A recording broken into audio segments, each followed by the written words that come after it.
पिछले कुछ सालों में आप लोगों ने नोटिस किया होगा कि वे प्रोटीन लगातार महंगे होता जा रहा है। इसके अलावा अंडे महंगे हो गए हैं, दूध महंगा हो गया है, चिकन महंगा हो गया है, पनीर महंगा हो गया है। मतलब जितने भी प्रोटीन सोर्स हैं जिससे हमारे मसल बनते हैं, सबकी कॉस्ट लगातार बढ़ती जा रही है। मतलब हमारी पॉकेट ढीली होती जा रही है। लेकिन अब सवाल यह है कि प्रोटीन के रेट बढ़ क्यों रहे हैं, और इन सबसे जरूरी बात यह है कि रेट तो बढ़ ही रहे हैं, इस सिचुएशन में हम अपने प्रोटीन को या फिर अपनी डाइट को कैसे मैनेज करें। तो आज हम इसी के बारे में बात करेंगे कि जो पिछले कुछ सालों में लगातार प्रोटीन के रेट बढ़ते आ रहे हैं, इसके पीछे क्या क्या कारण है और इस सिचुएशन में किस तरह से हम स्मार्टली अपनी डाइट में प्रोटीन को मैनेज करें। तो चलिए स्टार्ट करते हैं अपनी वीडियो, और वीडियो के लास्ट में मैं आपको बताऊंगा कि ये कॉस्ट आप 30 से 40% कैसे कम कर सकते हैं। तो इसलिए वीडियो को पूरा देखना है।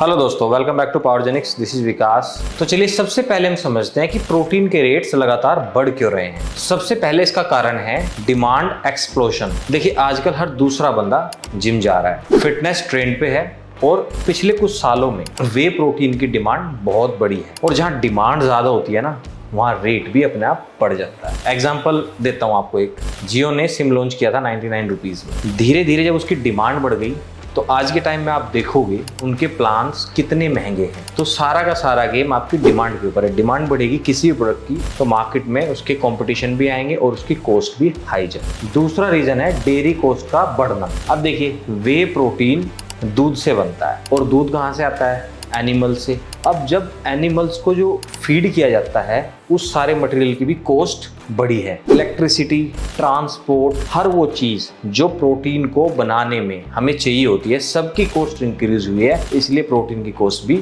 बढ़ी है। तीसरा रीजन है इंपोर्ट प्रॉब्लम। देखिए ज़्यादातर रॉ मटेरियल या फिर आप कह सकते हो कि जो रॉ इंग्रेडिएंट्स आते हैं प्रोटीन को बनाने के लिए, वो बाहर से इंपोर्ट किए जाते हैं। अब एक तो डॉलर के रेट बहुत ज़्यादा हाई हुए हैं, दूसरा शिपिंग भी महंगी हो गई है, और इन सब का इम्पैक्ट डायरेक्ट आपकी पॉकेट पर पड़ा है। जब मैन्युफैक्चरर कोई चीज़ बना रहा है और वो पीछे से ही महंगी आ रही है, उसके पास के जो रॉ मटेरियल है उस प्रोडक्ट को बनाने के लिए वो महंगा हो गया, तो मार्केट में सेलिंग प्राइस भी महंगा रखा जाएगा। और चौथा रीजन है मार्केटिंग कॉस्ट। अब देखिए जितने भी बड़े ब्रांड हैं, कौन है, डेमेटाइज है, बहुत सारे हैं, ये सारे ब्रांड अपनी मार्केटिंग पर बहुत ज़्यादा पैसा खर्चा करते हैं, इसीलिए इनकी कॉस्ट बहुत हाई होती है। लेकिन जो नए ब्रांड है या फिर लोकल ब्रांड है, वो उतना मार्केटिंग पे खर्चा नहीं कर पाएंगे, जिसकी वजह से क्या होता है, सेम प्रोटीन आपको मिलता है उसमें, इसके अलावा वो उसका साइज सेम होता है, वेट सेम होता है, लेकिन कॉस्ट आधी होती है। तो मार्केटिंग पे कॉस्ट ज़्यादा होने की वजह से भी जो अच्छे ब्रांड हैं उन्होंने भी अपनी कॉस्ट को